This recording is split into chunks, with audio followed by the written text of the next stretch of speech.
Pengertian relasi mayoritas dan minoritas. Kelompok mayoritas.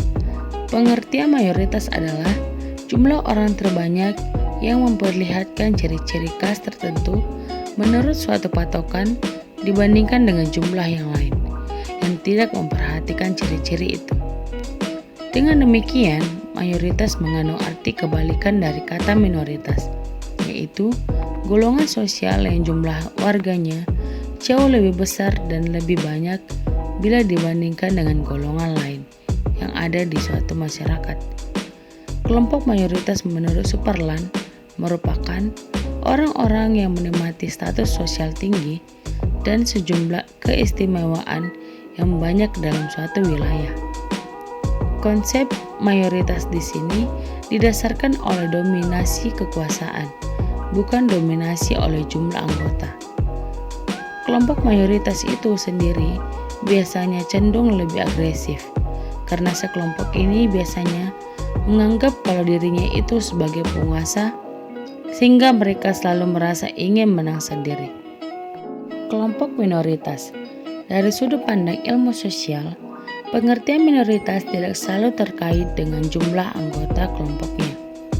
Suatu kelompok akan dapat dianggap sebagai kelompok minoritas apabila anggota-anggotanya memiliki kekuasaan, kontrol, pelindungan, dan pengaruh yang lemah terhadap kehidupannya sendiri bila dibandingkan dengan anggota-anggota kelompok dominan atau mayoritas.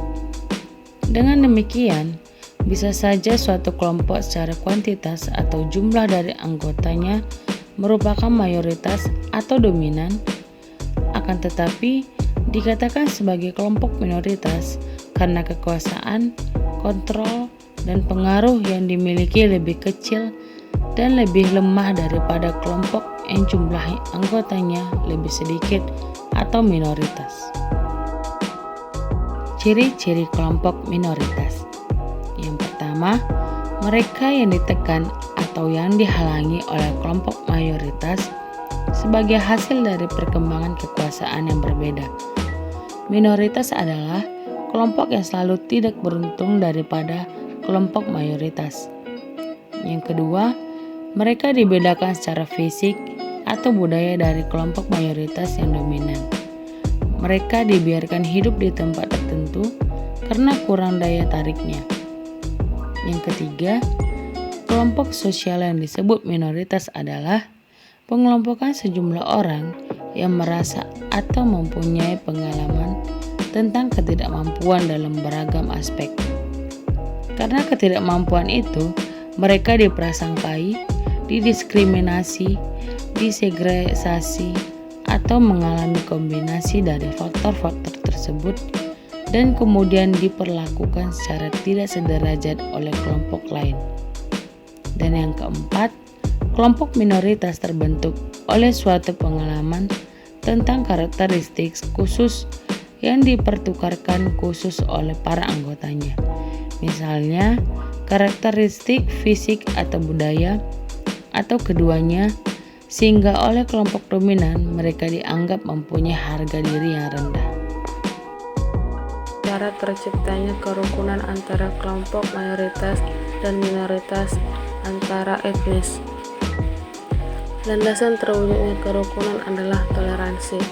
Toleransi itu memiliki dua fungsi, yaitu mengemukakan pandangan dan menerima pandangan dalam batas-batas tertentu, namun tidak merusak keyakinan masing-masing. Toleransi secara istilah adalah sikap membolehkan atau membiarkan ketidaksepakatan dan tidak menolak pendapat, sikap, ataupun gaya hidup yang berbeda dengan pendapat, sikap, dan gaya hidup sendiri.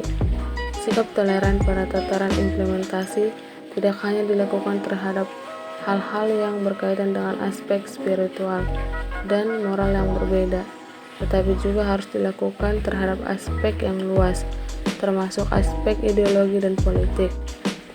Wacana toleransi biasanya ditemukan dalam etika perbedaan pendapat dan dalam perbandingan agama.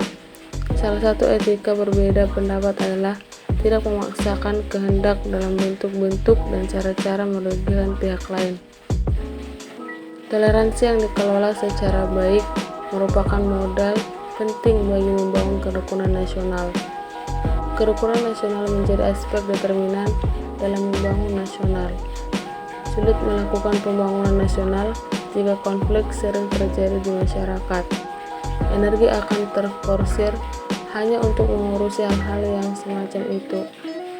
Adanya toleransi merupakan salah satu prasyarat untuk menjadikan bumi ini sebagai surga dunia yang di dalamnya tidak ada lagi konflik yang dapat merugikan kemanusiaan. Kemudian, problematika mayoritas dan minoritas. Ketika menyoroti adanya penyebaran etnis, ras, kelompok, budaya, dan agama di belahan dunia, tampak minoritas selalu berada pada posisi yang lemah, terdiskriminasikan, diperlakukan tidak adil, dikambing hitamkan, dan bahkan dikuasai oleh kelompok yang lebih dominan atau mayoritas. Dalam beberapa literatur disebutkan bahwa kelompok mayoritas kerap kali bersikap dan memperlakukan kelompok minoritas sebagai kelompok yang tersubordinasi, terdiskriminasi, dan terkadang diperlakukan tidak manusiawi. Hasan Sadili pada tahun 1983 mengungkapkan diskriminasi adalah perbedaan yang merugikan bagi yang terdiskriminasi. Diskriminasi dapat muncul dalam berbagai bidang, misalnya yang pertama diskriminasi pekerjaan. Di awal tahun 1980-an, perempuan-perempuan berjilbab di Republik kita yang tercinta ini dilarang mengenakan jilbab dan bahkan ditolak untuk dapat bekerja. Mereka terdiskriminasi di negaranya sendiri yang mayoritas penduduknya Islam. Yang kedua, diskriminasi politik. Kelompok minoritas tidak diberikan hak pilihnya maupun hak dipilih dalam memilih kepala pemerintahan. Misalnya Katolik di daerah selatan Amerika dipukuli bila berani datang untuk memilih, sehingga mereka kehilangan hak memilih. Yang ketiga, diskriminasi di tempat umum seperti terminal, rumah sakit, hotel, sekolah, dan lain-lain. Dan yang keempat, diskriminasi perumahan. Kelompok minoritas ditolak untuk menyewakan atau menyewa rumah tempat tinggal. Bahkan di beberapa tempat universitas di Amerika Serikat, siswa kulit berwarna dipersulit mendapat rumah kos atau asrama. Kebijakan pemerintah terhadap minoritas. Perlindungan untuk minoritas pada situasi global saat ini menjadi semakin kompleks. Berbagai program pembangunan yang dicanangkan oleh dunia internasional belum seluruhnya menyentuh pemenuhan hak-hak minoritas.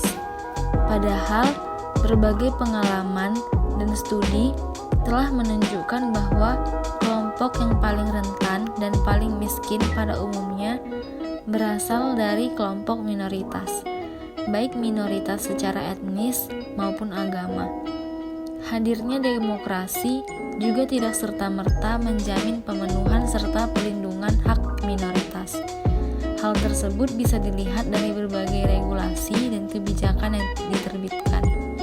Perlindungan hukum terhadap hak asasi kelompok minoritas di Indonesia diatur dalam pasal 28D dan pasal 28I Undang-Undang Dasar 1945,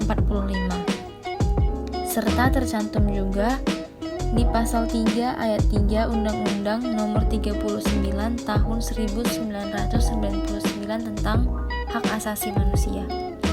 Sedangkan pasal 27 Kovenan Internasional Hak-Hak Sipil dan Politik, International Covenant dan Political Rights yang telah diratifikasi dengan Undang-Undang Nomor 12 Tahun 2005 mengatur bahwa kelompok minoritas tersebut harus diakui berbagai haknya. Salah satu permasalahan dalam penyelenggaraan hak-hak minoritas di Indonesia adalah lemahnya penegakan hukum dan pembangunan yang berkeadilan serta perlakuan diskriminatif lainnya yang masih sering terjadi kepada mereka. Sudah sepatutnya pemerintah mengedepankan pendekatan berbasis HAM, Rights-Based Approach, dalam seluruh proses pembangunan program dan kebijakan yang disusun sebagai upaya perlindungan serta pemenuhan hak-hak kelompok minoritas. Kesimpulan, masih banyak terjadi kelompok minoritas dan mayoritas etnis di masyarakat. Masyarakat yang terdapat di Indonesia terbagi menjadi dua kelompok, yaitu kelompok mayoritas dan kelompok minoritas. Untuk kelompok mayoritas itu sendiri biasanya adalah kelompok-kelompok masyarakat yang memang berasal dari Indonesia atau warga asli yang memang sudah secara turun-temurun tinggal di Indonesia. Dan untuk kelompok minoritas adalah kelompok-kelompok pendatang yang tujuan awalnya hanya berdagang, akan tetapi lama-kelamaan mereka tinggal dan menetap di negara Indonesia. Perspektif yang muncul dari masing-masing etnis memang bermacam-macam.